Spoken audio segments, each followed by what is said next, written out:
আজকে কতটা দিন ভিডিও দিচ্ছি না, কি ভিডিও দেব? কথা বলতে কষ্ট হচ্ছে। কি কথা বলবো? মুখ দিয়ে তো কথাই বের হয় না। একটা ভিডিও বানাইতে হবে, কেন বানাইতে হবে? কেন দিতে হবে ইউটিউবে ভিডিও? অনেক দেখি যে স্ক্রিনে অনেক ভিডিও আসতেছে, ঝলসে যাওয়া মুখগুলা, ওগুলো দেখলে তো রাতে ঘুমিয়ে আসে না।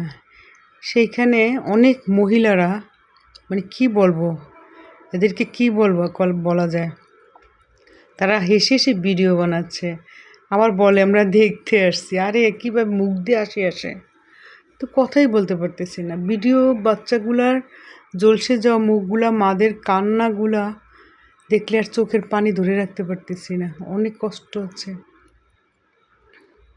যারা এরকম ভিডিও বানাচ্ছে যে দেখতে আসছি, হাসে, মনে হয় মেলায় আসছে, মনে হয় না তো তাদের সন্তান আছে। আবার কিছু ভিডিও আসে যে না, কোনো তেমন ক্ষতি হয় না। তেমন আবার ক্ষতি কিসের? আবার একটা বাচ্চাও যদি চলে যায়, সেটাও তো মানুষ বলে না তেমন ক্ষতি হয় না। যার যায় সে বোঝে, ঠিক না?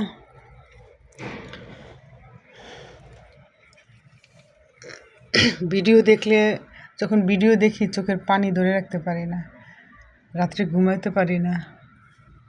আর সেখানে মানুষ গিয়ে ভিডিও বানায়, ছি, ওদের মন মানসিকতা দেখলে মানে ঘৃণা লাগে।